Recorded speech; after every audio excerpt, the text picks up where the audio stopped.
I came home late from work one evening, exhausted and craving nothing but a quiet dinner and some rest.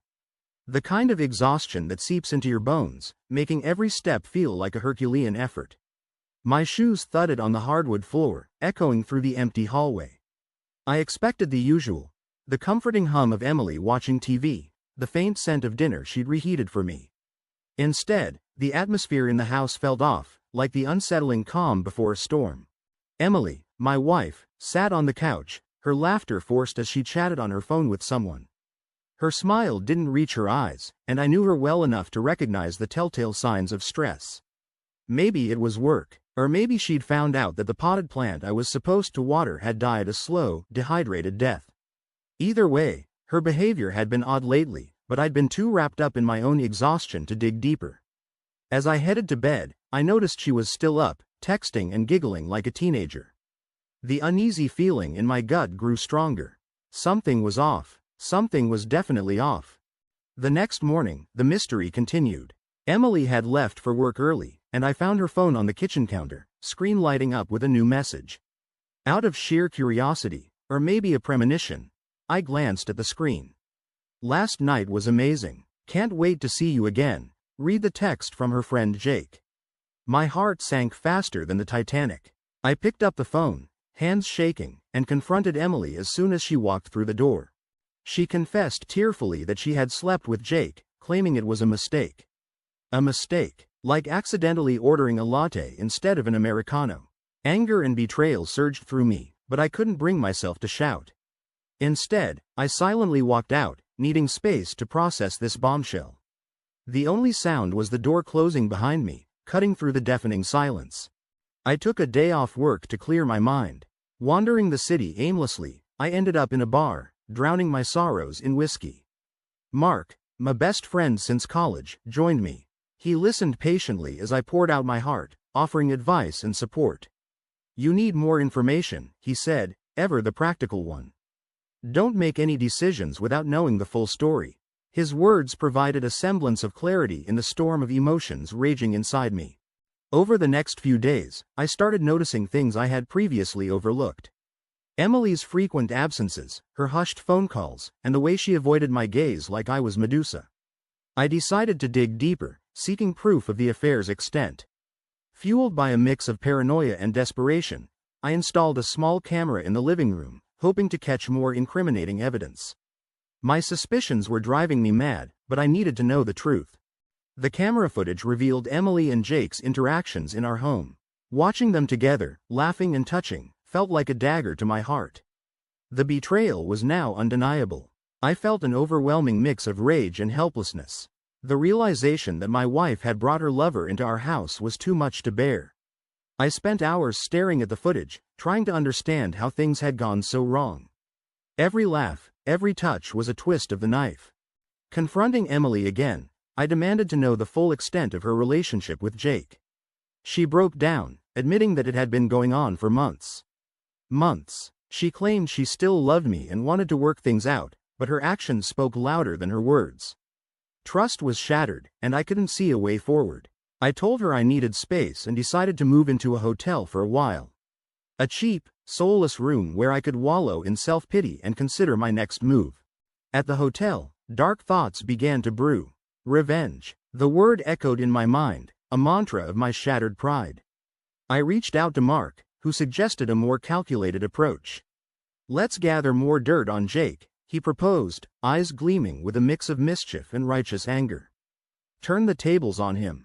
It was a start, a way to channel my anger constructively.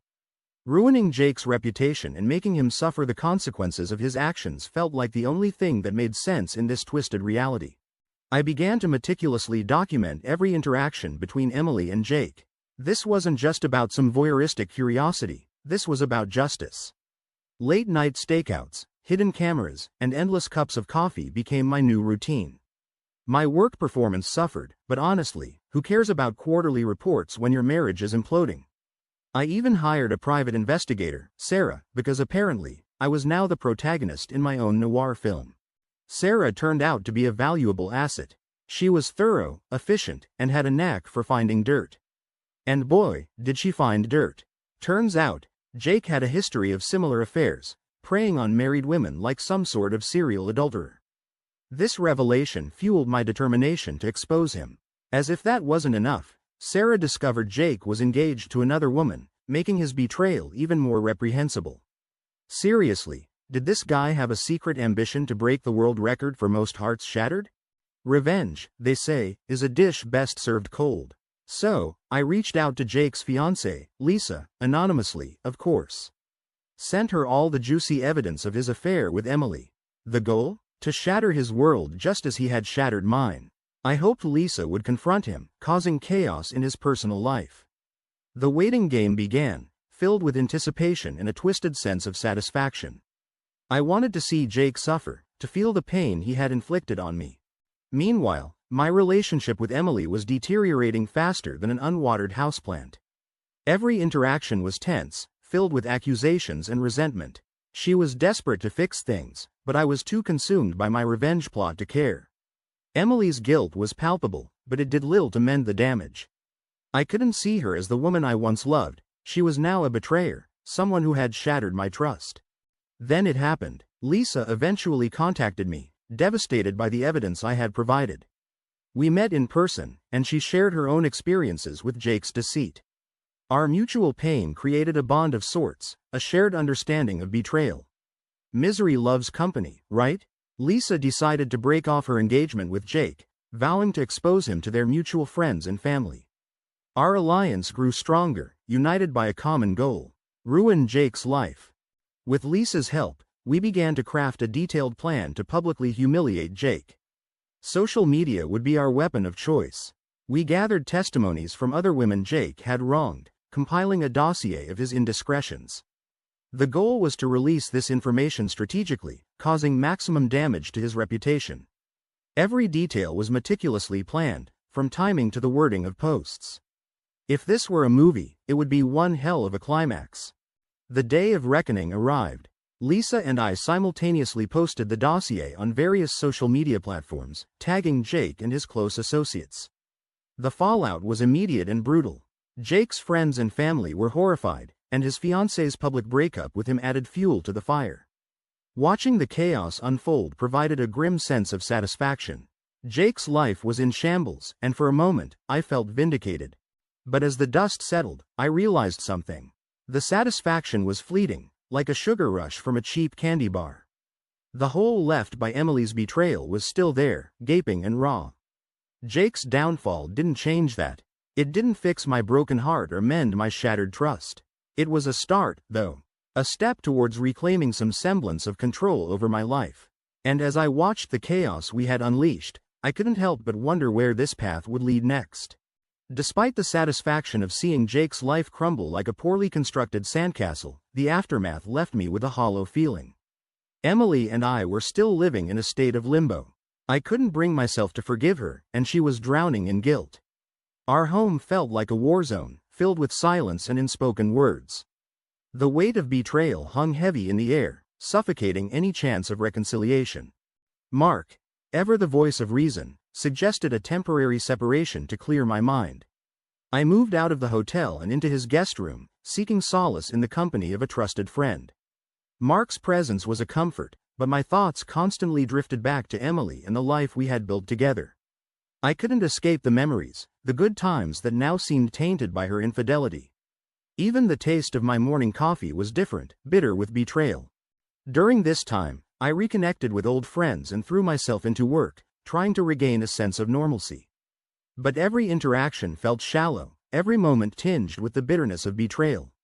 Conversations with colleagues were just white noise, blending into the background of my despair. I couldn't shake the image of Emily and Jake together, a constant reminder of my broken marriage. Nights were the worst, filled with restless sleep and haunting dreams. I felt like a zombie, going through the motions without really living. Emily reached out several times, pleading for a chance to talk. Reluctantly, I agreed to meet her in a neutral setting.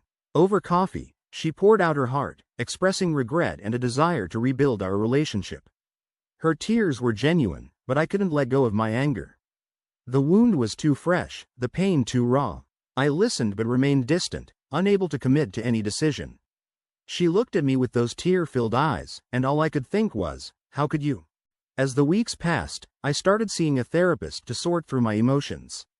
The sessions were painful but necessary, forcing me to confront the depth of my hurt and betrayal.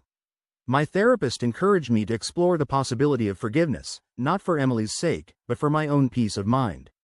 It was a daunting prospect, one that seemed nearly impossible. Forgiveness felt like a mountain I had no desire to climb. In the midst of this turmoil, I discovered that Emily had cut off all contact with Jake.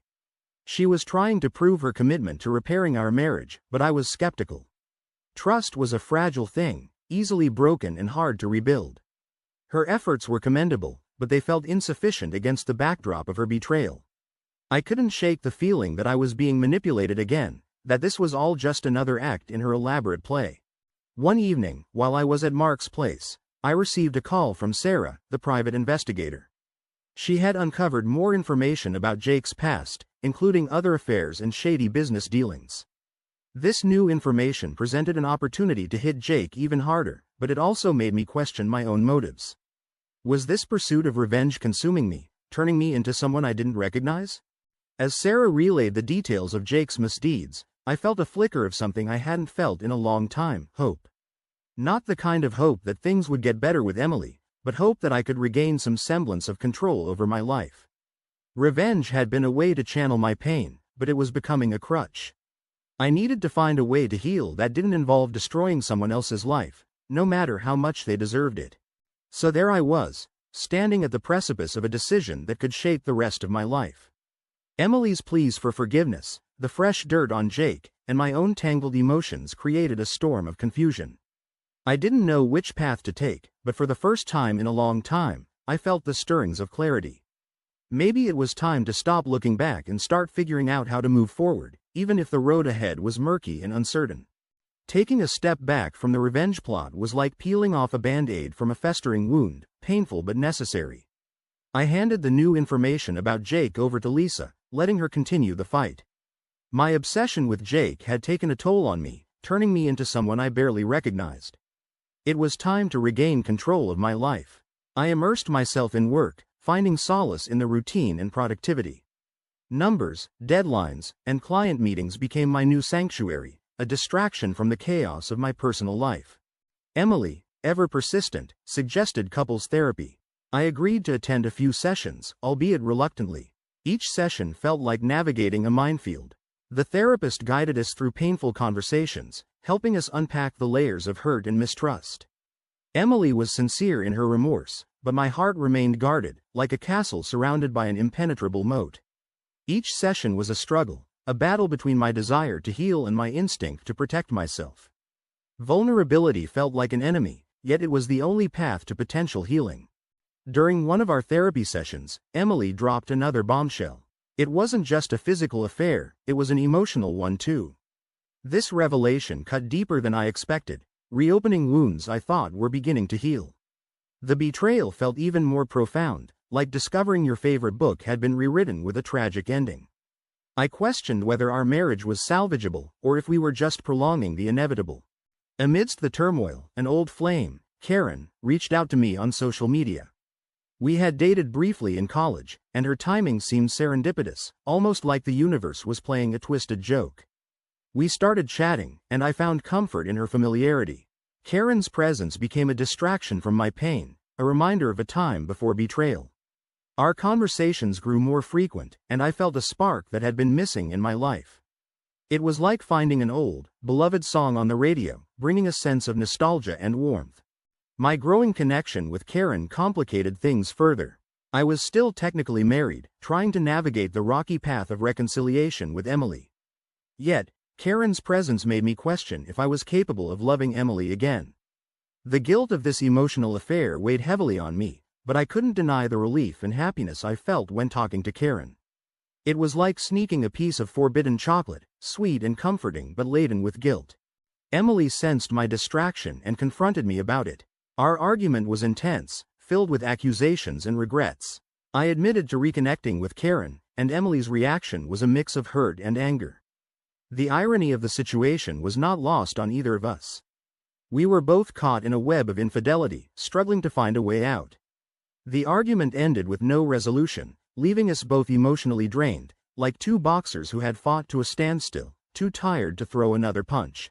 With my life in turmoil, I sought advice from Mark once again. He urged me to be honest with myself and to decide what I truly wanted. Mark's words resonated, forcing me to confront my feelings.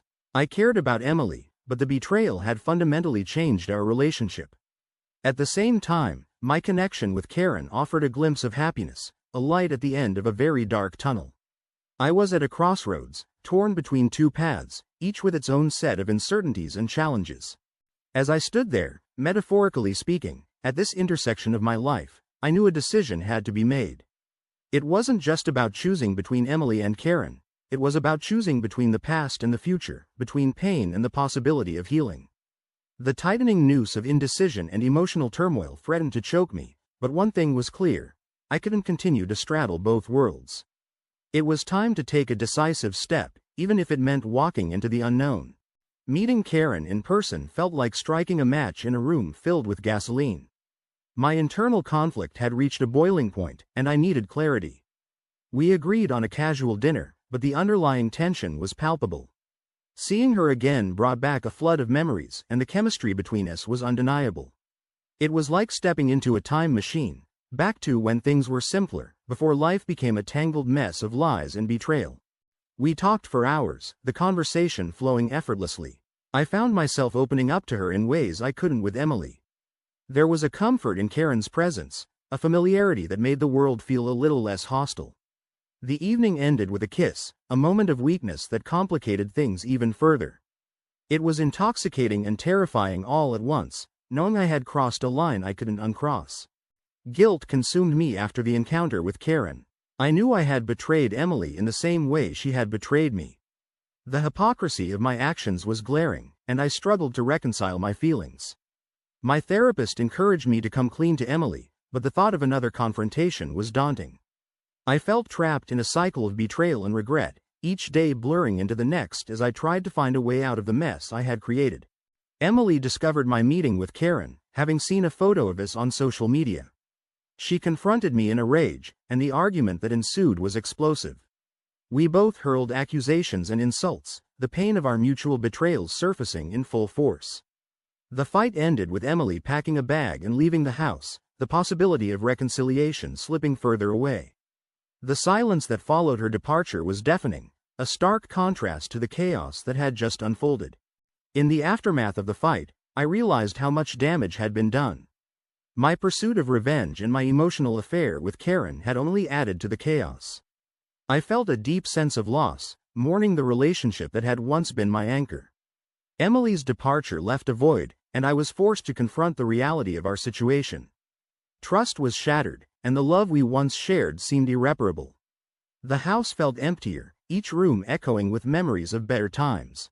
Karen reached out, concerned about my well-being after the fight with Emily. We met again, but this time, the interaction was different. I confided in her about my regrets and the mess I had created. Karen listened, offering support but also challenging me to make a decision about my future. Her presence was a double-edged sword, providing comfort but also complicating my emotions. I couldn't deny the relief I felt with her, but it was tainted with the reality of my crumbling marriage. As days turned into weeks, Emily and I had minimal contact. Our communication was limited to necessary logistics, and the silence between us was deafening. I continued therapy, grappling with my emotions and the consequences of my actions. The therapist helped me see that healing required honesty and introspection, a journey that felt overwhelming but necessary. Each session peeled back another layer of my defenses, exposing the raw pain beneath. Emily eventually reached out, suggesting we have one final conversation. We met at a park, a neutral ground away from the memories of our home. The conversation was raw and honest, filled with tears and admissions of guilt. Emily apologized for her affair, and I admitted my mistakes with Karen. We both acknowledged the damage done and the impossibility of returning to what we once had. The conversation ended with a sense of closure, but also a profound sadness.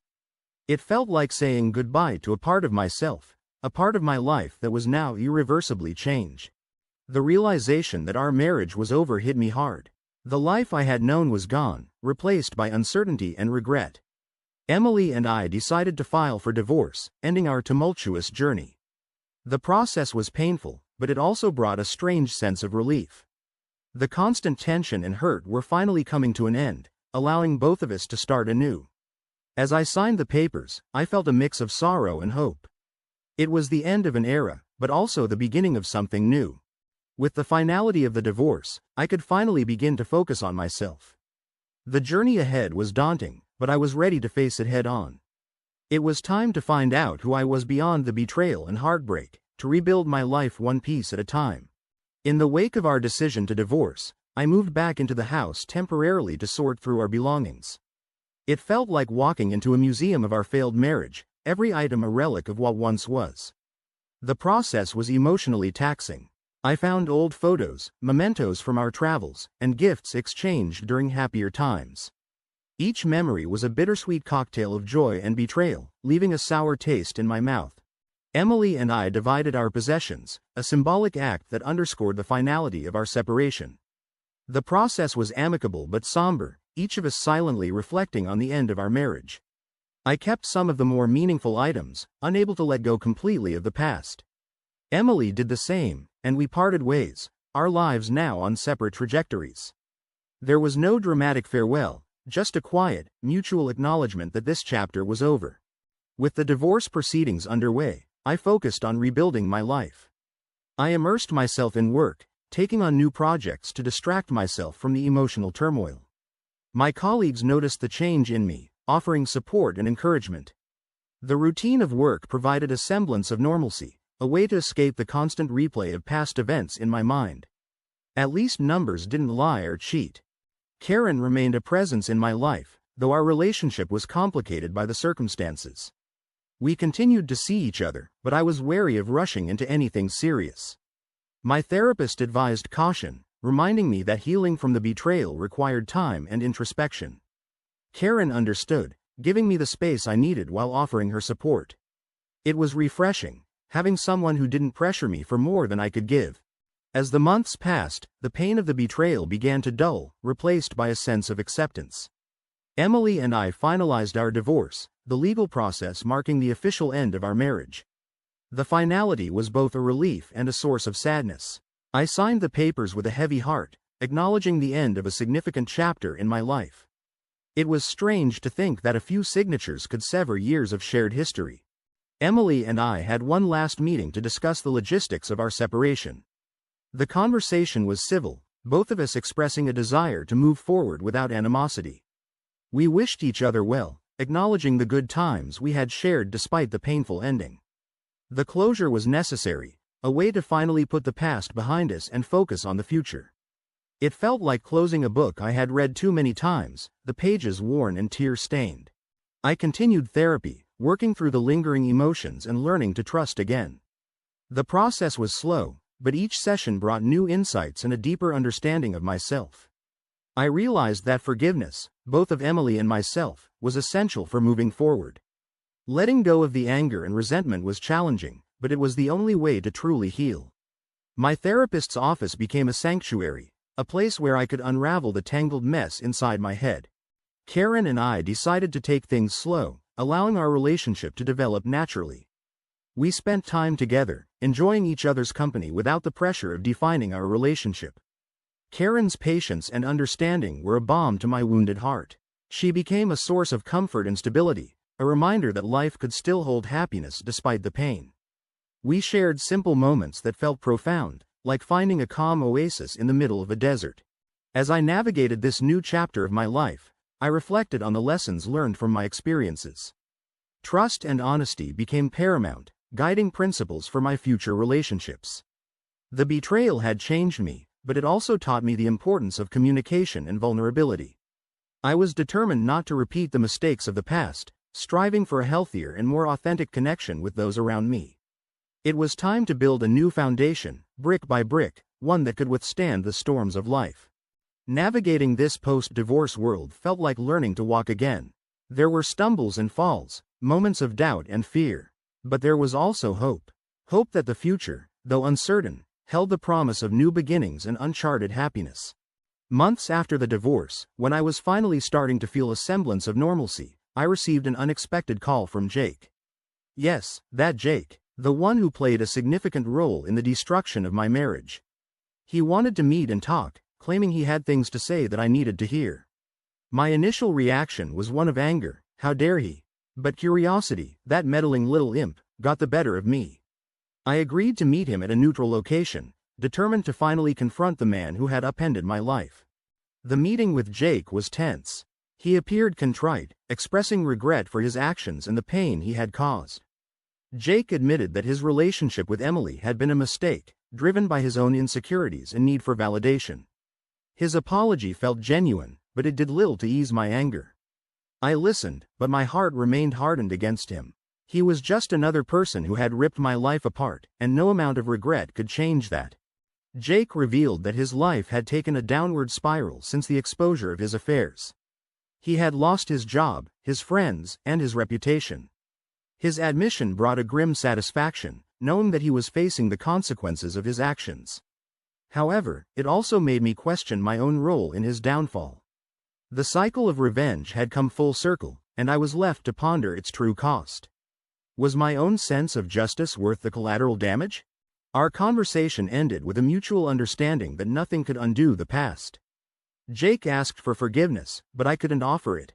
The wounds were too deep, and the damage irreparable. We parted ways, each carrying the weight of our actions and their consequences. The encounter left me feeling hollow, a reminder of the complexities of human relationships and the price of betrayal. There were no winners here, just a lot of pain and shattered trust. After the meeting with Jake, I felt a renewed determination to move forward with my life. I threw myself into new projects at work, seeking to build something meaningful from the ashes of my past. My colleagues noticed the change, and I found a sense of purpose and fulfillment in my professional achievements. The routine provided a grounding stability, a way to focus my energy positively. Numbers, deadlines, and client meetings, they became my new therapy, a distraction from the emotional wreckage. Karen continued to be a supportive presence in my life. Our relationship grew stronger as we navigated the complexities of our emotions. She was patient and understanding, offering a safe space to express my fears and hopes. We spent more time together, exploring new experiences and building a foundation of trust and respect. Karen's presence was a beacon of hope, a reminder that love could still flourish despite the scars of the past. Emily and I had minimal contact after the divorce, but we occasionally exchanged updates about our lives. She was focusing on her career and personal growth, trying to rebuild her life after the turmoil of our separation. The distance allowed us both to heal, and I found myself wishing her well despite the pain she had caused. Our interactions were civil, a testament to our efforts to move forward without bitterness.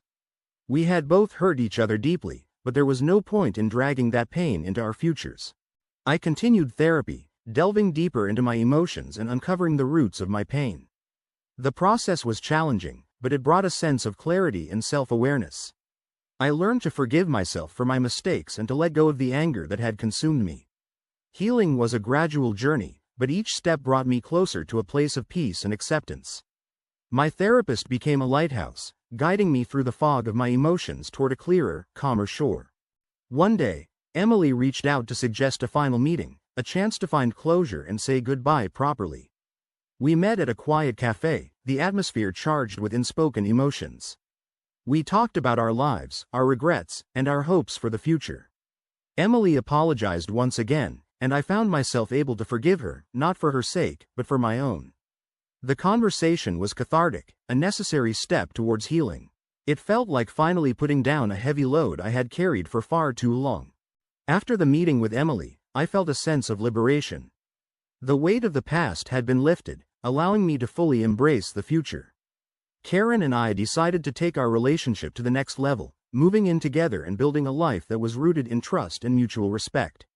Our journey was just beginning, but it was filled with promise and hope. We laughed together, planned our days, and slowly but surely built a new home filled with love and understanding.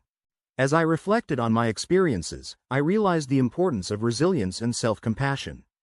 The journey through betrayal and revenge had been arduous, but it had also been transformative. I emerged stronger, more self-aware, and determined to create a life that was authentic and fulfilling. The scars of the past would always be there, but they were a reminder of the lessons learned and the growth achieved. Life gradually settled into a new rhythm, filled with work, love, and personal growth. Karen and I built a home together, creating new memories and traditions. Our relationship was far from perfect, but it was grounded in honesty and a shared commitment to each other. The future felt bright, a stark contrast to the darkness of the past.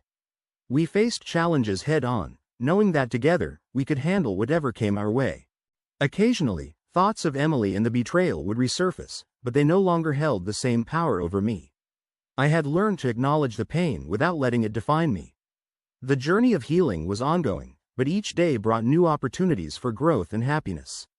I was determined to make the most of them. Each sunrise was a reminder that a new day brought new chances to rebuild, to love, and to live fully.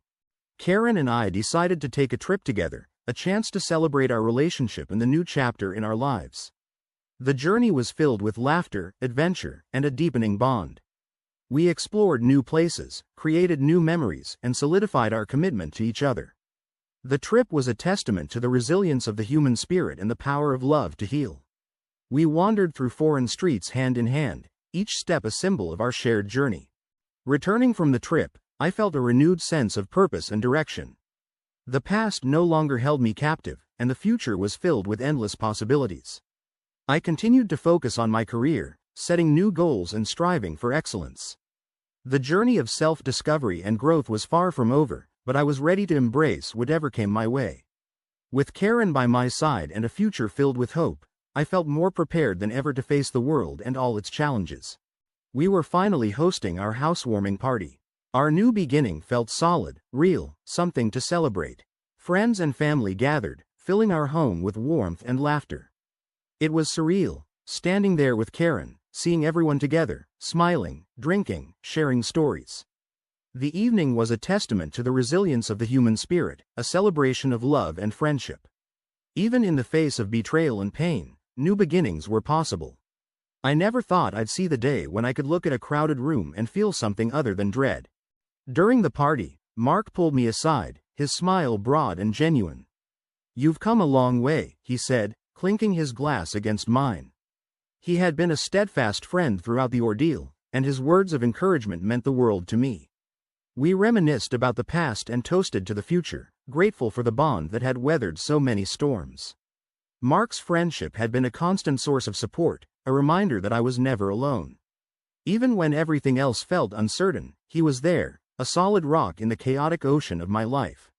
Karen and I continued to build our life together, facing challenges and celebrating victories as a team. Our relationship was a work in progress, but it was grounded in trust and mutual respect. We communicated openly, addressing issues before they could fester. The lessons learned from my past had taught me the importance of honesty and vulnerability, and I was determined to apply them in our relationship. Every day with her felt like a gift, a reminder that love could be healing and beautiful, not just a source of pain. Emily and I occasionally crossed paths, our interactions cordial but distant. We had both moved on, focused on our respective futures. There was no animosity, only a shared understanding of the journey we had undergone. The past no longer defined us, and we were both committed to creating better, more fulfilling lives. Seeing her sometimes sparked old memories, but they no longer held the same power. We were two different people now, shaped by our experiences but not shackled by them. One day, Emily reached out with news that she was engaged. The announcement was bittersweet, a reminder of what could have been but also a testament to her own journey of healing. I congratulated her sincerely, wishing her all the best. Our conversation was brief but filled with mutual respect. We had both found new paths, and that was something to be celebrated. It felt like closing another chapter, one that had taken years to write and even longer to understand. Karen and I decided to adopt a dog, adding a new member to our family. The playful pup brought joy and laughter into our home, a symbol of our commitment to building a life filled with love and happiness. The simple act of caring for the dog brought us closer, strengthening our bond and creating new memories. Every wag of his tail, every joyful bark was a reminder that life was moving forward, filled with new adventures and possibilities. As the years passed, the scars of the past faded, replaced by the tapestry of a new life. Karen and I faced challenges together, but we also celebrated countless joys. Our relationship grew stronger with each passing day, a testament to the power of love and resilience. The journey had been long and arduous, but it had led us to a place of profound happiness. We built traditions, laughed often, and found comfort in each other's presence. Reflecting on my journey, I realized the importance of forgiveness and self-compassion. The path to healing was not linear, but it was filled with valuable lessons. I had learned to trust again, to love deeply, and to embrace the uncertainties of life. The experiences had shaped me, but they did not define me. I was grateful for the growth and the opportunities that lay ahead. Each step, each misstep, had led me to where I was, stronger and more self-aware. Karen and I decided to travel the world, exploring new cultures and creating lasting memories. Each destination brought new adventures, deepening our bond and enriching our lives. The journey was a celebration of our love and the resilience of the human spirit. We embraced each moment, grateful for the opportunity to share our lives and dreams. From the bustling streets of Tokyo to the serene beaches of Bali, every experience was a new thread in the rich tapestry of our life together. In the quiet moments, I often reflected on the twists and turns of my journey. The betrayal and pain had been profound, but they had also led me to a place of healing and growth. The love and happiness I found with Karen were a testament to the power of resilience and the possibility of new beginnings. The past was a part of my story, but it was the future that held the promise of endless possibilities.